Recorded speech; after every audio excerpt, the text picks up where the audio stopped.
Welcome to 15K Plus Random Movie Reviews, where we take random movies from Metacritic's 15K Plus movies to randomly watch, whether we like it or not.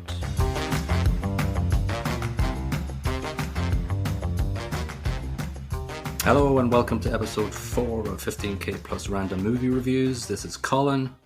And this is Niall. And this is random movie number 14537, Stick, from 1985. Just to give you a little bit of a introduction to it, it's got a 31 out of 100 Metascore. User score is to be determined because not enough people have actually reviewed it. It runs for 109 minutes and it cost 22 million to make, and it grossed 8.5 million. So there were not a lot of happy people surrounding this movie, and two major players in that are obviously the director and star of the movie, Burt Reynolds, and Elmore Leonard, who wrote the actual novel it's based on, but he was happily paid $350,000 for this screenplay. But Really? We'll get into that. Yeah. We'll get into that a bit later, the ins and outs and the drama surrounding the production of this movie. So it's your turn to do the plot, so over to you. Yeah, this is a tricky one because the plot doesn't make a whole heap of sense. It starts off Burt on a train like a hobo, in a cargo carriage, jumps off, danders down the road, bumps into one of his mates. Hey, let's have a pint. Starts off by setting fire to his backside, beating the crap out of him. It's a good start. Anyway, the straight from the start, the whole thing's just awful. But anyway, it continues. He goes out driving around with his buddy, and his buddy goes, "Hey, we've got a job for you." And he's like, "Well, as long as it's not drugs." So he goes and does a drug deal that goes horrifically wrong. His buddy gets shot a bunch of times. Burt legs it, sets fire to a field and several people. Then he goes off and knives another of his buddies, and the bad guys come looking. They do. They do. Then there's a montage, which is really interesting, where it's basically a montage of Burt just dandering around the place, doing a bit of weights, driving around the boat. I picked up on that too. Yeah, and the other part of the montage is the bad guys looking for him, and it's just, why montage? It was a very interesting choice, but I suppose it doesn't add to the plot. Anyway. I liked the montage. I called it the stupid Rocky sequence. And I love the way it just finished with him jumping into the sea with a spear. Why not? Makes and also, sense. I think during that, I think maybe before that montage or after that montage is the best quote of the movie. I don't know if you picked up on it. Was that the chickens one?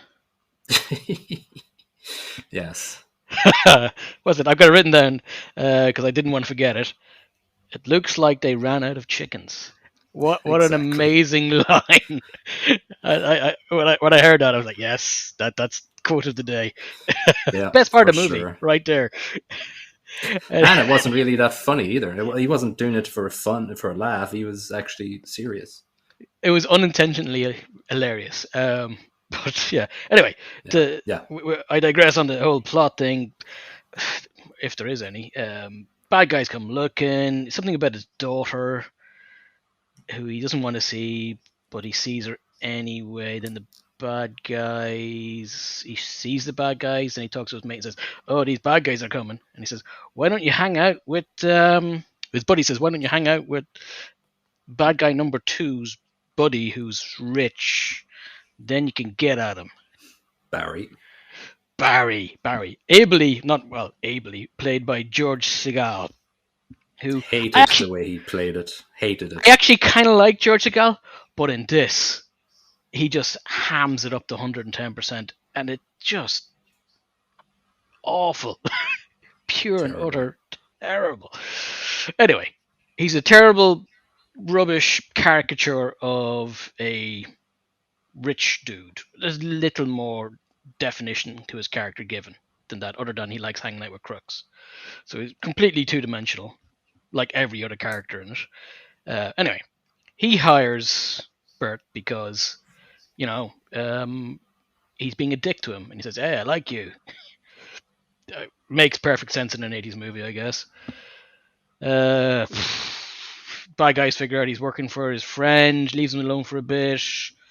Bad guy number one gets a bit miffed. And then people fall out of building. Oh, sorry, I skipped over Cecil. Cecil, big guy who Burt took the job off, comes around saying, "Oi, I want my job back yet, jerks." So Burt covers him in petrol and tells him to leave, which everybody applauds, which I found kind of unusual. Anyway, people fall out of a building in half an hour later.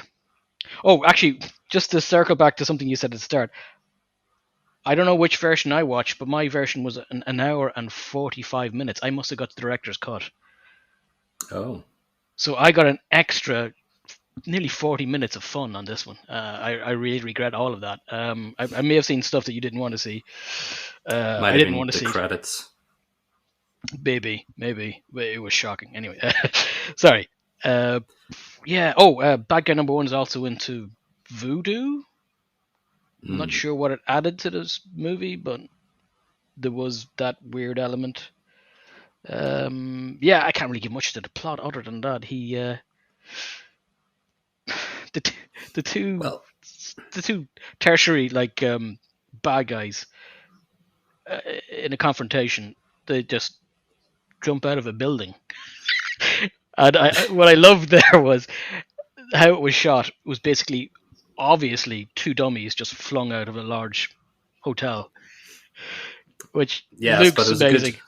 It was a good shot though from the top. That was a very good Hans Gruber death for Moke. For Moke, yes, that was okay until it then cut to the shot from the bottom, and it was somebody from Dunn's stores got a dummy and chucked it out a window with the same clothes as Mook on him.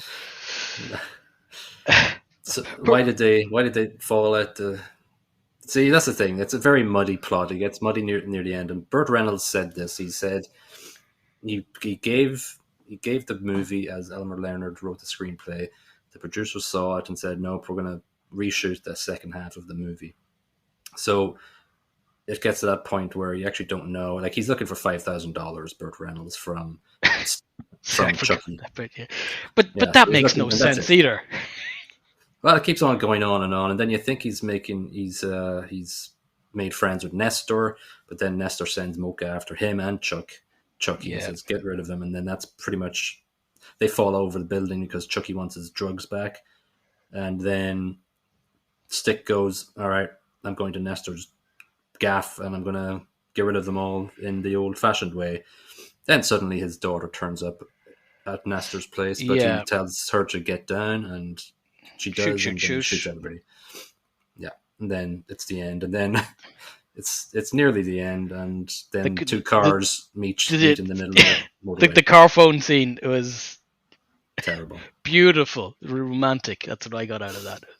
It's just the most beautiful thing I've ever seen. So you can tell near the end. It was a rushed job and reshot. Like, it really just gets to a very quick ending where he goes and starts shooting things up. Now, let me say this, and let nobody ever tell me that I don't put the work in for this podcast. I read the novel this week. Get away. That's right. So, is it as brilliant and interesting as the movie? Well, it's a whole lot of nothing happens in the novel as well, but it makes more sense as a sort of a to Z plot. You know, the way Stick randomly asked people, his boss Bruce and Kyle, about stocks and stuff. Yeah. Well, that carries on. Instead of doing shooty up, he basically scams Chuck out of $70,000. Pretends he's doing a movie, or that producer that came in and made a laugh of himself. He kind of then he doesn't get money. So then Stick goes to Chucky and says he's brought back a better script and it's not for tax fraud, 70,000, blah blah blah. It's very complicated. It gets a bit complicated. Then he puts 70K into a bank account that Stick has. Then he goes somehow he gets to Chuck's place and Moke goes over the building, but Chuck doesn't. But then Stick is like going, all right, I'm out of here. You need to call the police. And Chuck goes, I'm not going to prison. And Stick goes, all right, well, I'll see you later. And then a gun goes off in the room behind him. So Chuck actually kills himself. And so he gets the money, right? But then at the end, he's back at Barry's and he's saying, right, I'm out of here. I'm not working for you anymore.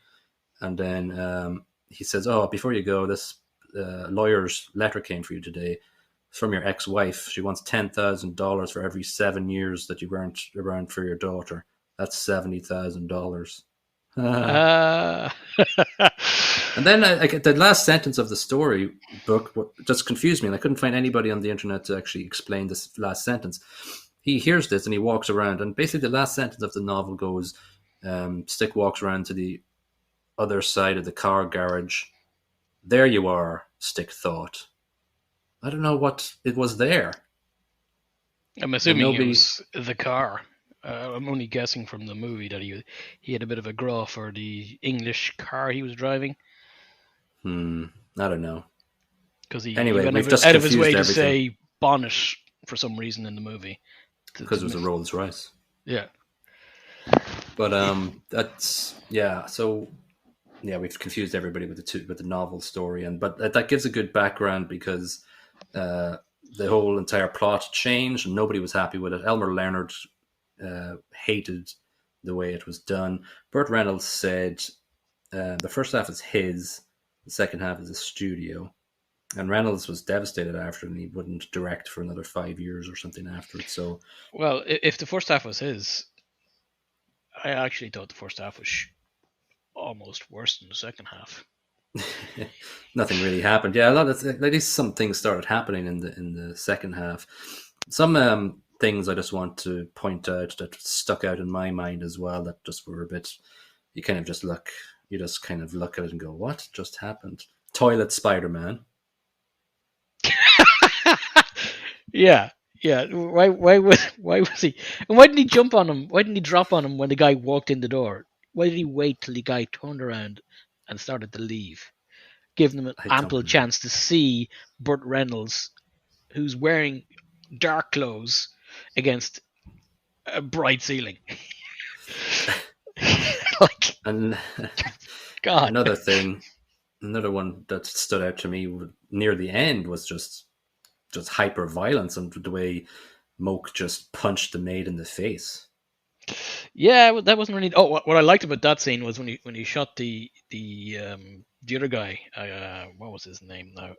Damn. That lad, the guy who shared a room with Burt. Anyway, he shot him. Purnell, and he went, I think.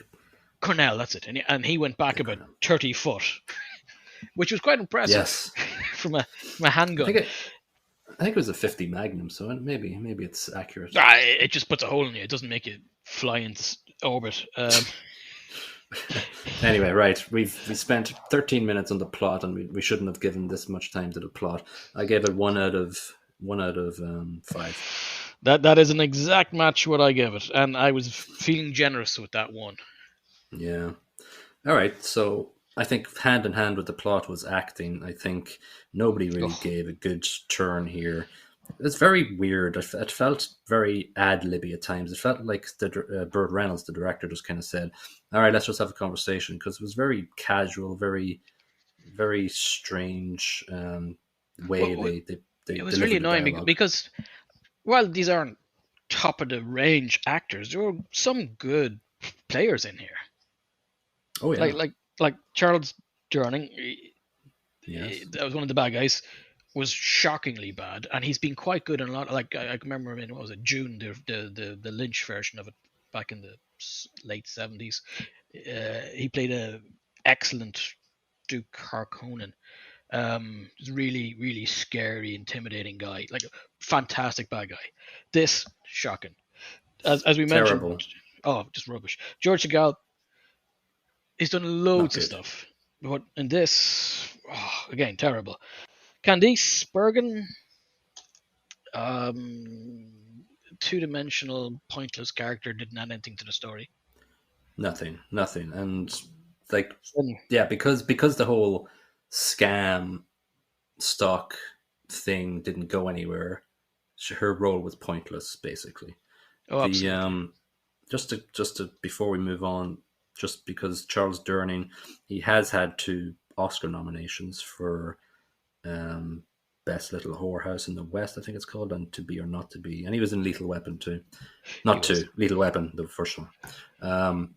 And George Segal was not. Oh, he got an Oscar for Ship of Fools in '65, and he got a Golden Globe in '73 for A Touch of Class. So like they're coming into this movie with a lot of A lot caliber of clout, behind them. absolutely, yeah. A couple of other people I want to point out. I want to point out Moke, because Dar Because Robinson. he's not an actor for a start. No, he's a stunt man. And in the novel, Moke is actually a southern cowboy drawl person. So when I saw the albino pop up, I was going, oh, wow, a That's bit different. different. Yeah, but I What really liked what, the. what Dar Robinson, the stuntman chap, he's not albino. He's ginger in real life. That's So right. I don't know why they went with that. And he's very well known in the stunt world. He was Well, up he until did he a did lot the of. next year where he croaked it. Yes, he died. He is. Did you read the story about it? He basically was doing a Yep. simple thing. The medical team had gone away because his last motorbike stunt He was was the going around the last thing. corner in a particularly slow chase, and they were expecting no problems, and he just fell off his bike and hit a tree and got impaled. Like, what a I read. crap So, way for a man like who's got a massive stunt career, and that's how he goes out. well, we've got 2 different sources then, because I read that he drove off a cliff. Really? No, he Yes. well, if I might be wrong on this, but prior on that same day, he drove off a cliff 4 times as part of a retake on a movie, intentionally, and no injuries. But then later that day, he was doing a routine bike chase and came off the bike. I could be wrong. I could be wrong. I will. I'll just look this up now while we're talking, just to make sure we don't have 2 different data points here. Depends which site we googled to get it. Yeah, we need to get multiple sources. Actually, you know what? I was wrong about Charles Durning. He wasn't in Lethal Weapon. This Dar Robinson, one of his last movies was a stunt in Lethal Weapon, Oh, really? and it was dedicated to him, actually. And there was a documentary made in '88 for Dar Robinson as well, that shows his very long, illustrious career. With Yeah, so it reads, while filming a routine high-speed run by the camera, Robinson rode his stunt motorcycle past the breaking point of a turn and straight off a cliff to his death. Oh, okay. So, yeah, so that's not very good. A couple of other interesting people that were in this movie that may not stick out to you. You know, Bobby, the bartender. Yeah, the young girl at start. Yeah, who was very smiley and very kind of. It felt like the Burt Reynolds just said, "I'm just going to come up to the bar and let's just ad lib stuff." She was very casual with her lines, whatever. Her name is Sachi Parker. She's the daughter of Shirley MacLaine, Oh, and which means she's also Warren Beatty's niece. And I know you like this. She was also in season 4 episode of The Next Generation called First Contact. She played a nurse called Tava. You remember when Riker goes down and disguises himself as an alien, and he gets into an accident and they scan him and all his organs are human, and like, yeah, what on yeah, earth yeah. is this? Oh, Yeah, wow. yeah. And also Katie, who's His daughter. Stick's daughter, Yeah. Trisha Lee Fisher, Carrie Fisher's half sister. Wow. Yeah. So a lot of and which is very apt, because a lot of couple of Carrie Fisher's relatives to this week were up in arms about her star on the Hollywood Walk of Fame. They weren't invited, so very apt that that popped up. Made the What photos else? just go past. I thought the father daughter when they first met was weird. It was creepy. It was verging on inappropriate. It really was horrible. It wasn't a father and daughter meeting up. It was just wrong. Acting 1 out of 5. Yeah, I gave it 0.5. Oh. I just thought for the people that was in it, for the actors that they had available, there's no excuse for it to be that bad. So True. I go with 0.5. Good for you. All right, sound brackets track. I just wanted to mention the two. The music was terrible, but the two guys that composed the music for this actually, they've had a couple of hits back in the day. Joseph Conlon, he won a few Emmys. He didn't do the main theme tune of The Equalizer, but he did something in it. I thought he was the dude behind that cool The Equalizer theme tune, but not. His buddy in this, his fellow composer Barry Braham, he did create some cool songs in the Warriors movie, 79. Amazing music in that movie. And also The Final Battle. But if you Google, or if you go to YouTube and look up the Warriors main theme, it's amazing. And you can tell there's little bits of stings here during this movie where you can get a little bit of funk, but it's just jingly jangly reggae terribleness. Yeah, there was a bit of reggae at the start in the tune as they were driving the van, and I just didn't get why it was just crammed in there for the crack. It was a weird one. And then it ends. The whole entire movie ends with a soppy song called "I Don't Think I'm Ready for You," which is what Kyle, Candice Bergen's character, says in the movie. And this is by a Canadian called Anne Murray. She has sold 55 million albums worldwide. Wow! And get this for a fun fact: she covered in 1969 Bob Dylan's "I'll Be Your Baby Tonight." Really? Wow. I missed that one. Yeah, no, I had to do my research for that one. Fair play. Music or sound brackets track 1 out of 5. Yeah, same as like there was no redeeming qualities. So we finish off with production then, and I think we've mentioned quite a lot of it. Like the background to this movie is terrible. Like Burt Reynolds was sort of declining at this stage. We all know him from Smokey and the Bandit, Cannonball Run. What else? Don't really remember, because when I was growing up, that's what I sort of remembered about it. He did have a bit of a resurgence a few years later with Boogie Nights, and he was very good in that, I thought. Yeah. But absolutely, yeah. It's a completely different ball game. Yeah, I don't know. He wasn't directing. No, but I just don't think he knew how to play Stick. Like if you read the novel, Stick's a very sort of, I don't know. He's a man of the street, and he says a couple of cool things in it. But in this, he just wasn't. He didn't know how to play it. Like there's a few moments. Do you remember the part where he puts on the previous chauffeur's hat, and it's just a stupid comical moment that doesn't make any sense whatsoever, and he keeps the hat on for a long time and just looks around in an oversized hat. It was bad. But the problem is, as a director, it would have been his job to slap himself down and say, no, that's just rubbish, stop doing that. But clearly he thought it was funny and kept it in. So I think that's where the problem is. His direction murdered every acting piece in the movie. I think he wanted it to try to be a bit Smokey and the Bandit in times and try to get the humor in, but it just wasn't that role. Wrong movie, wrong role. Let me just tell you something about. So when the production crew the studio saw it and said, "Hey, you're redoing the last half." They brought in a dude called Joseph Stinson to do the rewrite, and his claim to fame is that he wrote Sudden Impact with Clint Eastwood, and the famous line in that movie,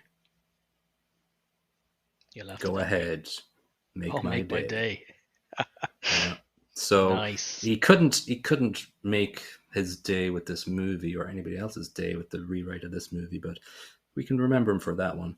A couple of people in the background I just wanted to mention. Nick McLean, who did the cinematography, he did the Goonies, and he So also that's really interesting because the cinematography in the Goonies is quite good, but the cinematography in this movie is, like everything else, appalling. yeah. I Like the wonder if choice he of was just camera shot, handcuffed. the editing. Like there's continuity problems from scene to scene.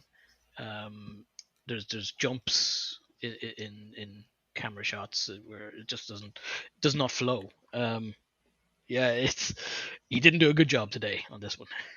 No, he also was cinematographer for a couple of Friends episodes or even seasons, which was interesting. Oh wow. Just another name that popped out because it kind of brought me back to watching these movies in the 80s as reruns. Jennings Lang, which is a perfect producer's name. He produced all those airport movies, Airport 75, 77, 79, all those ones. Oh yeah. Not The Airplane because he would No, have got a lot of definitely not. he would have got a lot of kudos for Airplane, but not. I've seen Airport. They were movies. I loved them back in the Yeah, day. I won't lie, but yeah. yeah. And then just another person who was a producer was Robert Daly, and he had a massive relationship with Clint Eastwood from 71 to 80 with all his through his sort of golden patch. Hmm. So yeah, I thought the just to go right back to the start to finish this one off, even just the aerial shot going into him in the train at the start of the movie was just shaky and dodgy and badly lit, and Yeah, it just set the it scene. felt cheap. That's what it felt like. Yeah, It felt like a really. It felt like they were using poor equipment, and it felt like the cameramen didn't know their trade, which is really weird. yeah. Well, yeah, I gave production 1 out of 5. I was a bit more stingy, and I gave it 0.5. Yeah, you I, did not like this movie. there wasn't a lot to like. Well, two reviews that were on Metacritic. The top one was only 63, but it was a satisfactory, if fairly standard, action entertainment from AP's Bob Thomas, which that was very generous of him. Exceedingly generous. Yeah, there was a bunch of low ones. I could have picked any of them, but the alphabetical one was Time Out. Gave it 20 out of 100. It's deeply flawed by Reynolds' less than lustrous but screen hogging performance, by a torturous but dull plot, and by leaden direction, one for completists or random movie reviewer podcastists only. Did this one I agree with. Yeah. All right, so I think we haven't left any stone unturned with that one for this for this movie. Any last words of summarization? I think I've got through all my points. To be honest, I'm happy I don't have to watch this movie ever again. it yeah, Damning! What I a damning statement. it was interesting. But I was trying to watch it with my wife, and she just walked out of the room after half an hour. She said, "Just no." There you go. Let's put an underline under this one. All right, so it's that time of the episode where we choose the next episode's movie. So I have it all laid out here on my phone. There's 15,487 right now, which is going up every week. So here we go. It is rolling. And the number is, oh dear, 15326. Whoa, 15,326. that's got Now to I be an have to, amazing movie. yeah, hopefully. Let's see. All right, 15,326. That's not going to be hard to find. It's just one page from the end. Christ. Okay, let's see. 15326 is... Stick to. It's called Movie 43 from 2013. It is rated 8. No, it's got an 18. Oh, Bob Odenkirk directed it. Interesting. All right, I'll just give the synopsis here. Or do I? Can I? Oh, it's a feature film comprised of short comedy segments. That's got Hugh Jackman in it. It's got a bunch of people in it. It's got Kate Winslet. Oh my God, Emma Stone. Elizabeth Big Banks. cast. It must not do very well with the comedy. That's pretty much, I'm guessing, what happens. Yeah, that's it. That's our next one, Movie 43. What happened with Bob Odenkirk's direction in this one? We will find out in the next episode. Thank you very much for joining us, and we'll see you next time. Bye-bye. Ta-ra.